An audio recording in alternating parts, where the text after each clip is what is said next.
인류를 구속하시기 위해서 예수님을 이 땅에 보내셨는데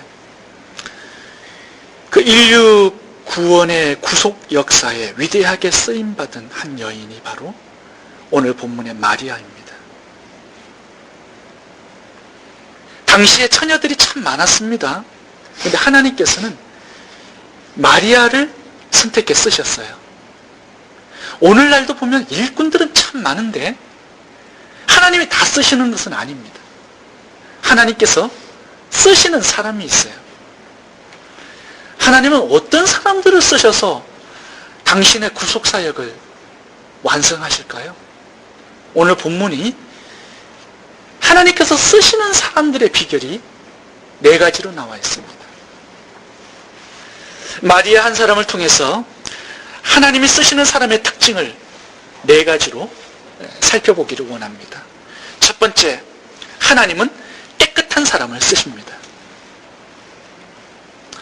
하나님은 거룩하시기 때문에 더러운 사람과 함께해서 더러운 사람을 쓰실 수 없어요. 코드가 맞아야 되잖아요. 하나님이 깨끗하신 분이기 때문에 깨끗한 사람과 함께해서 깨끗한 사람을 도구 삼아서 하나님의 깨끗하고 아름다운 나라를 이루시는 것입니다. 자, 오늘 본문에 마리아를 어떻게 표현합니까? 처녀라고 강조합니다. 처녀인데 사내를 알지 못하니 깨끗한 처녀였습니다. 이성적으로 깨끗한 사람이었어요. 28절 한번 읽어보세요. 주께서 너와 함께 하시도다. 어떤 사람과 함께 하세요? 성적으로 깨끗한 사람과 함께 하세요.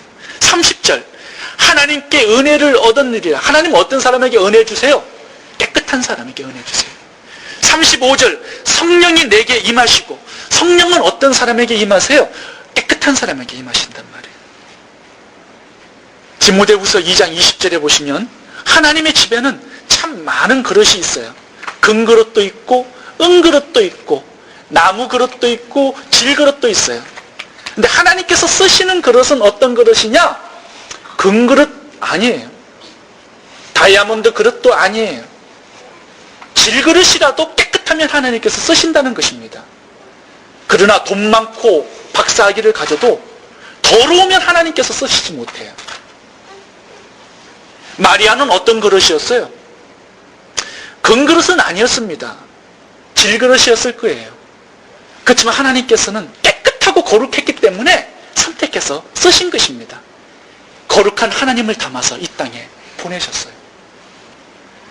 예수님이 예루살렘에 입성하셨을 때 제자들에게 이렇게 얘기해요. 한 번도 타보지 않은 나귀 새끼를 끌고 오라고 말씀하세요. 나귀라도요 깨끗하면 하나님께 쓰임받는 거예요. 사람이라도요 더러우면 버림받아요.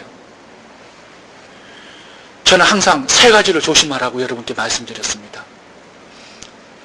걸, 골드, 글로리.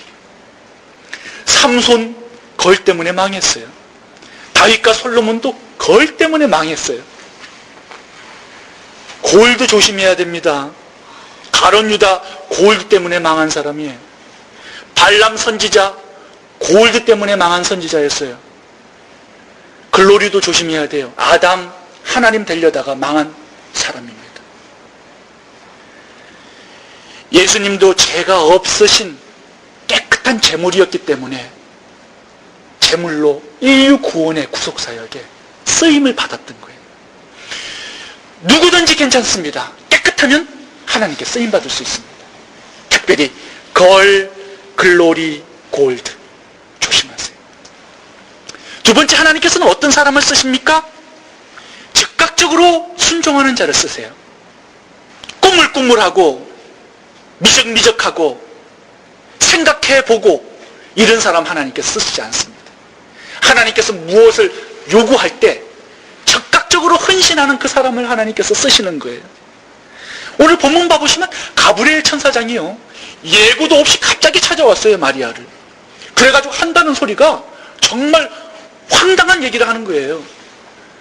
자궁을 좀 빌려달라는 거예요. 자궁을. 한 번도 들어보지 못한 얘기를 하는 거예요. 하나님께서 네 자궁을 좀 빌려서 그곳에 탄생을 하겠다는 거예요. 마리아가 들어보니까는 이거는 기상천외할 황당한 얘기예요. 이 얘기를 딱 들었을 때 마리아는 어떻게 반응했을까요? 이해가 될 때까지 좀 기다려 달라고 얘기하지 않았어요. 좀 생각해보고 그렇게 얘기하지 않았어요.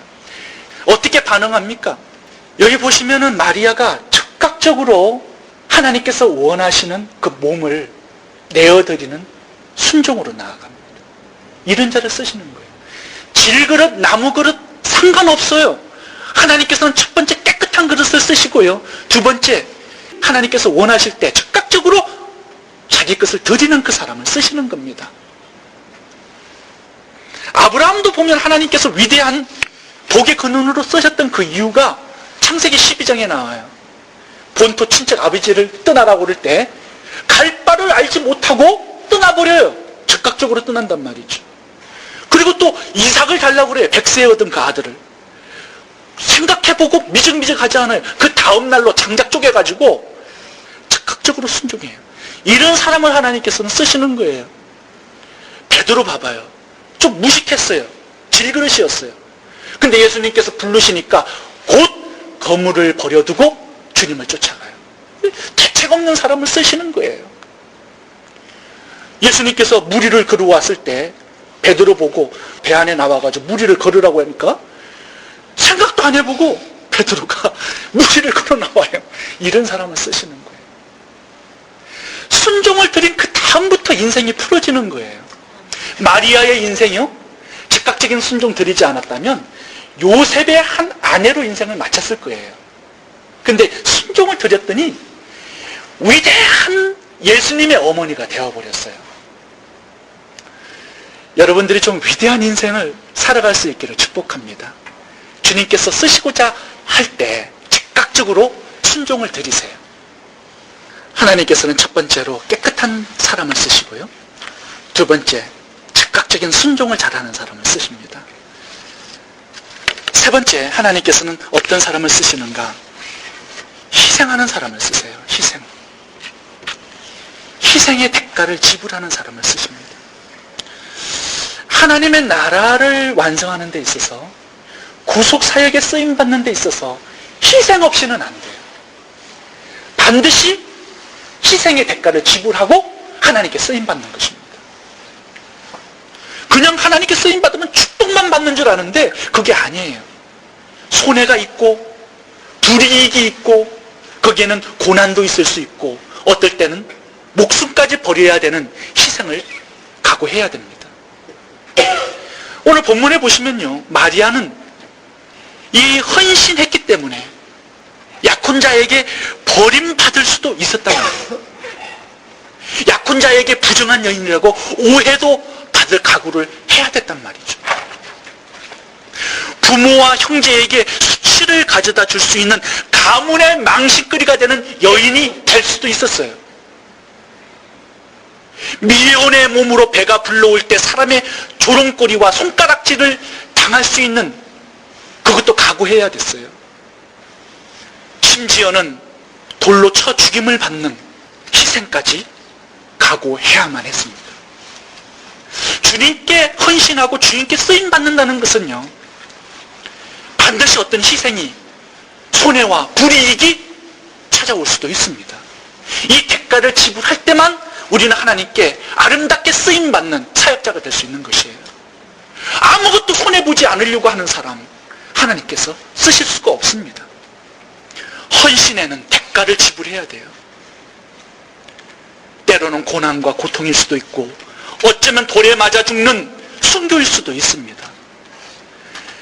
그 희생 위에 하나님의 나라가 서는 것입니다.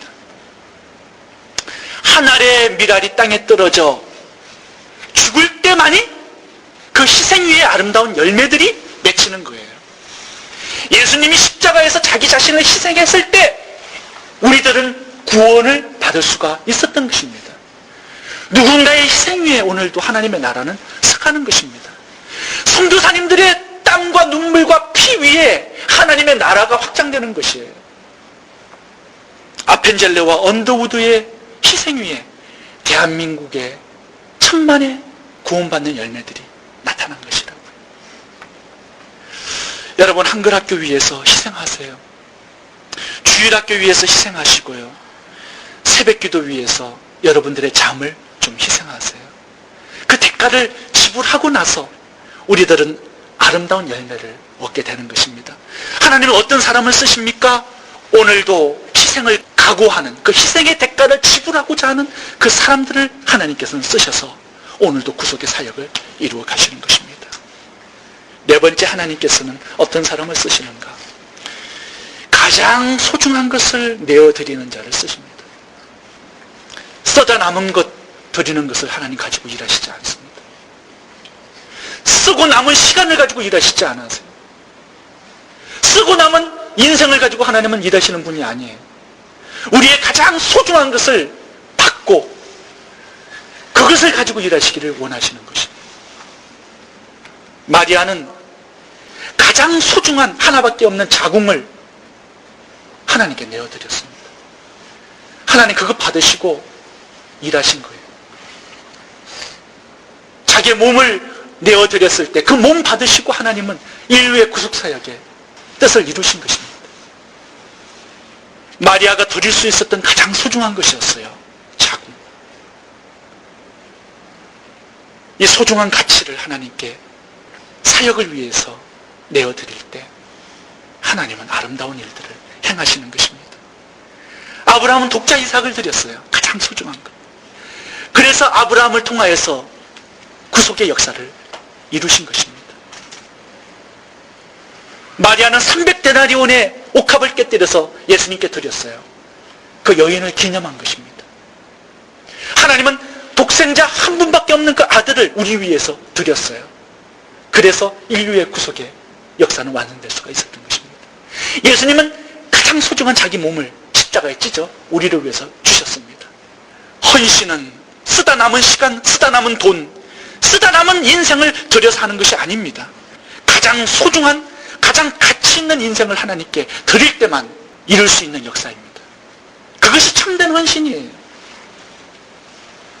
오병이어의 기적도 마찬가지죠. 그 꼬마에게는 가장 소중한 런치박스였어요. 그것을 드렸을 때 그걸 가지고 하나님께서는 기적을 만드신 것입니다. 여러분, 자궁은 어떻게 보면은 별로 가치 없는 것일 수도 있어요. 근데 하나님께 드렸기 때문에 그것이 가치가 생기는 것입니다. 런치박스도 하나님께 드렸기 때문에 그 가치가 생기는 거예요. 300데나리온 옥합, 그거 있으면 뭐 하겠어요? 주님께 드렸기 때문에 그게 가치가 생기는 거예요. 보잘것없는 것이라도요, 주님께 드리는 모든 것은 다 큰 가치가 되는 것이에요. 여러분, 80년 인생 살다가 말 그 인생, 한번 죽어버리면 끝날 그 인생 주님께 드리잖아요. 그게 큰 가치로 위대한 역사를 이루는 도구로 하나님께서는 쓰시는 것입니다. 가장 가치 있는 이 새벽 시간 하나님께 드리세요. 11조 가장 가치 있는 돈 하나님께 드리세요. 여러분들의 젊음 하나님께 드리세요. 하나님께서 그거 받으시고요, 뭐 하겠습니까? 우리들을 아름답게 위대하게 세워주시고 축복해 주시기 위해서 달라고 그런 것이에요. 마리아는 자궁을 주님께 빌려드렸기 때문에 위대한 인류의 어머니가 된 것입니다. 예수님의 어머니가 되고요, 가톨릭에서는 신으로까지 추대할 수 있는 여인이 된 것입니다. 가장 존귀하게 됐고 가장 위대하게 되었고 가장 높이 올라갔습니다. 주님께 쓰임받을 때 가장 위대한 인생이 되는 것입니다. 주님께 더 많이 쓰임받는 축복이 있기를 바랍니다. 하나님께서는 깨끗한 사람을 쓰십니다. 즉각적으로 순종하는 사람을 쓰십니다. 희생하는 사람을 즐겨 쓰십니다. 나의 가장 소중한 것을 드리는 사람을 쓰십니다. 기도하겠습니다.